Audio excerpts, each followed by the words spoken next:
Teman-teman sambil nungguin bintang filmnya baru persiapan mau syuting, teman-teman silahkan klik subscribe dulu. Terus kita janjian ya nanti kalau memang bagus bermanfaat silahkan teman-teman klik like. Jangan lupa tinggalkan komen supaya apa? Supaya nanti video ini dapat direkomendasikan pada teman-teman lain yang mungkin belum pernah datang ke channel ini.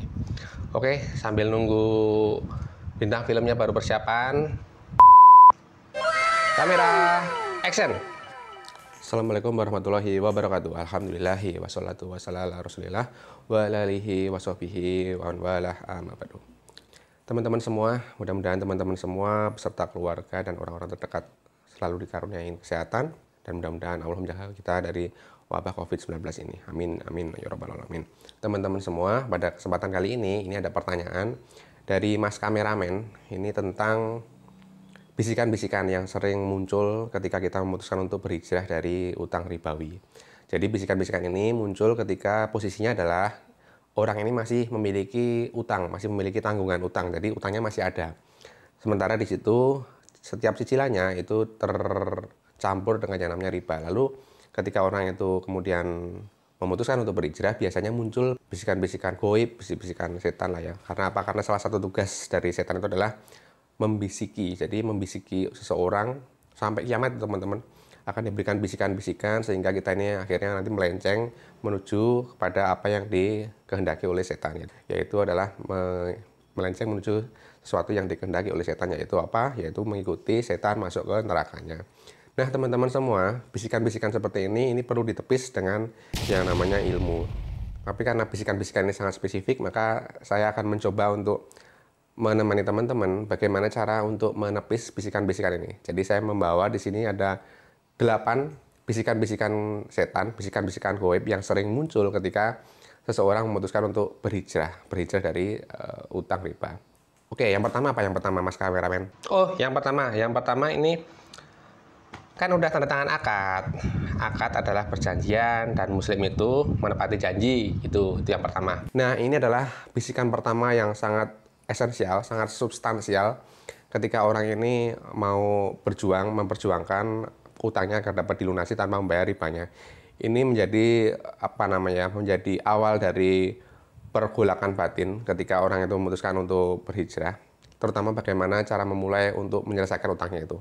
Akad adalah suatu perjanjian, itu adalah betul teman-teman semua, dan bahwa muslim itu menepati perjanjian itu juga betul teman-teman semua, tetapi ada konteksnya. Ketika teman-teman mendapati suatu hadis, dan hadis itu pun dicuplik di salah satu fatwa MUI, contohnya tentang murabahah, itu di situ muncul kurang lebih isinya begini. Seorang muslim itu tergadai dengan yang namanya perjanjian, selama perjanjian itu tidak menghalalkan yang haram atau mengharamkan yang halal. Jadi sesuatu itu haram kemudian dihalalkan karena perjanjian, itu tidak boleh.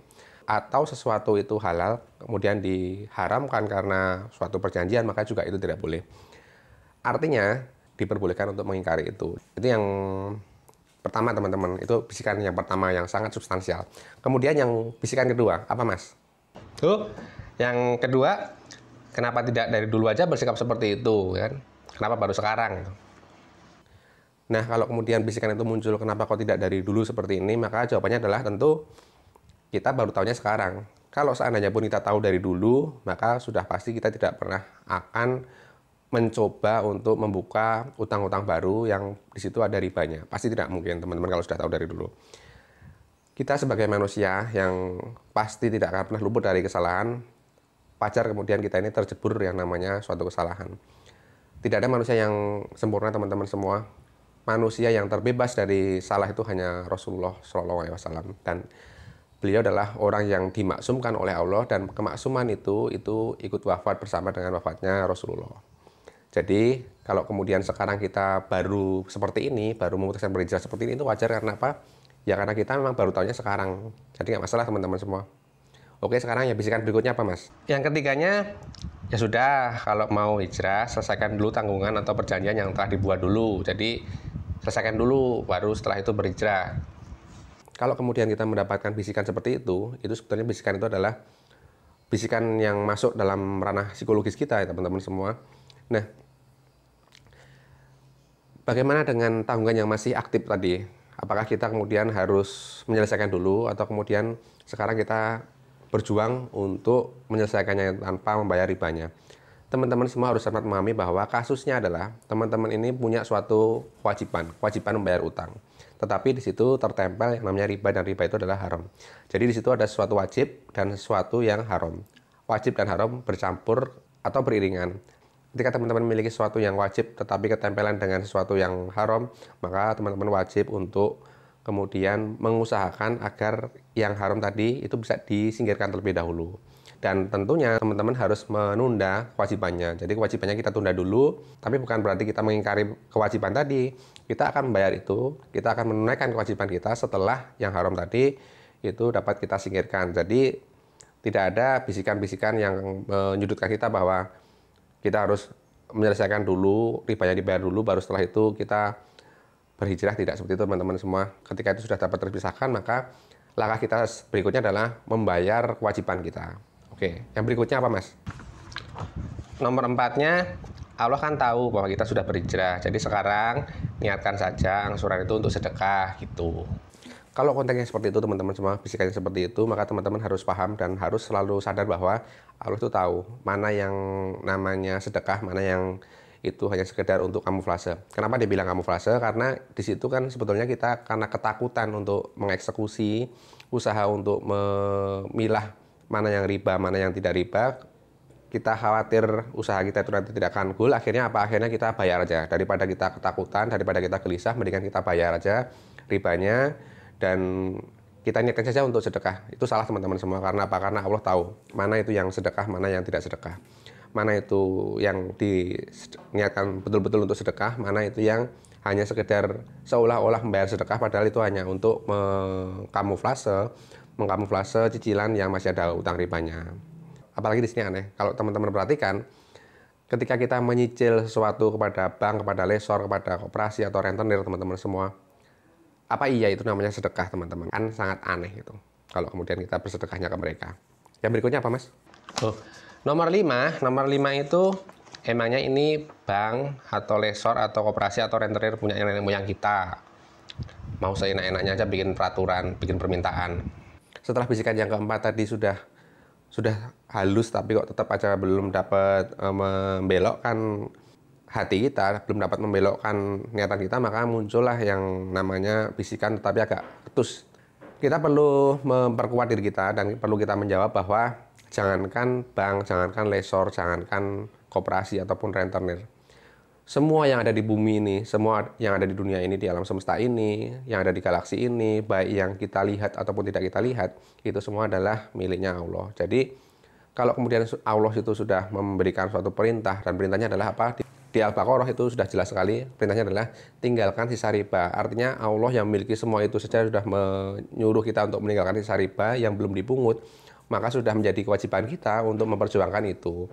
Meskipun pihak-pihak yang kita temui tadi, yang kita hadapi tidak pernah mengakui ayat-ayat tadi. Mereka seolah-olah memisahkan mana itu agama, mana itu sesuatu yang bebas dari agama.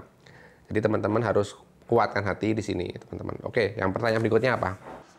Nomor 6, ini bukan riba, tapi semua ini bermanfaat bagi pembangunan dan kenyataannya pada ikhlas tuh.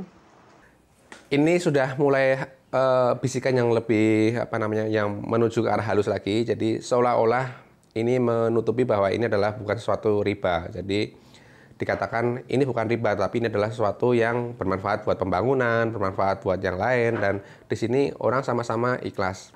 Teman-teman semua, parameter dari suatu dosa itu bukan dari sisi orangnya ikhlas atau tidak ikhlas, sesuatu itu bermanfaat atau tidak bermanfaat, tapi parameter dosa itu dilihat dari kacamata Allah. Allah yang menentukan. Ketika Allah sudah menyatakan A, maka itu A. Ketika menyatakan B, maka itu B. Dan kita wajib untuk mengikuti perintahnya dan meninggalkan apa yang dilarang. Ketika teman-teman semua mempelajari yang namanya riba itu seperti apa, maka teman-teman akan mendapatkan suatu pemahaman, suatu kemantapan hati bahwa sesuatu itu yang dihadapi itu riba atau bukan. Dalam konteks utang itu sebenarnya sangat mudah sekali untuk membedakan itu riba atau tidak, teman-teman semua. Ketika kita meminjam sejumlah uang dari seseorang, kemudian kita diharuskan untuk mengembalikan dengan jumlah yang berbeda, maka di situ adalah riba. Karena apa? Ada perbedaan jumlah nilai uang yang dipinjam dengan yang dikembalikan. Itu kaidah yang sangat sederhana dari riba. Jadi pertambahan itu dianggap sebagai suatu manfaat buat si pemberi utangan. Orang itu dilarang untuk memberikan utangan atau memberikan piutang ya teman-teman semua dengan menambah keuntungan atau menambah manfaat dari utangan yang dia berikan tersebut. Oke, sekarang pertanyaan yang berikutnya apa? Nomor 7. Nomor 7-nya itu paling-paling cuma belajar dari Google, bukan dari Al-Quran. Nah, ini bisikan yang sudah mulai putus asa teman-teman semua. Jadi bisikannya mengatakan bahwa paling-paling ini cuma belajar di Google. Teman-teman semua, teman-teman tidak perlu risau jika mendapatkan bisikan seperti itu. Google itu memang adalah salah satu sumber informasi yang dia mengkoleksi banyak link, referensi yang dapat kita gunakan sehari-hari. Tidak masalah ketika kita mencari sesuatu itu dimulai dari Google, teman-teman semua. Nantinya dari Google itu pun kita akan mendapatkan referensi-referensi asli yang menginformasikan sesuatu yang bermanfaat. Contohnya apa? Nanti kita mendapatkan link dari mana kita dapat belajar dari seorang Ustadz A, Ustadz B, Ustadz C, dan mereka di situ biasanya sudah membagikan kajian-kajiannya, link kajiannya, baik itu di YouTube maupun di mana-mana juga mereka bisa menyebarkan rekaman-rekaman kajian mereka, dan itu kita dapat menikmati itu teman-teman semua, kita dapat belajar dari situ. Dan dari situ pun nanti kita dapat mendapatkan pengetahuan baru bahwa oh ternyata kalau masalah riba itu ada di ayat berapa di Quran atau di hadis yang mana. Dari situ kita nanti dapat membuka Al-Quran, dapat kemudian mencocokkan benar atau tidak. Jadi tidak masalah kita belajarnya mulai dari Google atau mulai dari mana, nggak masalah teman-teman semua. Yang penting kita punya niatan, kita punya langkah selanjutnya adalah kita betul-betul mencari tahu secara jelas dan pasti ke referensi-referensi yang ditunjuk tadi. Yang terakhir apa teman-teman semua? Yang terakhir apa nih? Ini kan tadi sudah 7. Yang ke-8 berarti sekarang kan? Nomor 8-nya, nanti kalau di ban gimana? Kalau di blacklist gimana? Tuh. Teman-teman semua, kalau masalah di blacklist, siapapun itu yang memblacklist, mau orang sepenting apapun yang memblacklist kita, gara-gara karena kita memperjuangkan sesuatu yang di situ itu merupakan usaha kita untuk menegakkan agama Islam, untuk menegakkan kalimat-kalimat Allah, maka tidak perlu takut untuk di blacklist makhluk teman-teman semua. Apalagi di blacklist oleh suatu bikinan makhluk. Nggak usah takut teman-teman semua. Yang penting kita tidak di blacklist oleh Allah. Karena apa? Karena kehidupan di dunia itu cuma sebentar, dan yakinlah ketika teman-teman memprioritaskan kehidupan akhirat itu pada kehidupan dunia sekarang ini, jadi teman-teman melangkah di dunia ini dalam rangka untuk mencapai atau menggapai keridhaan di kehidupan akhirat, maka yakin bahwa Allah akan memenuhi janjinya.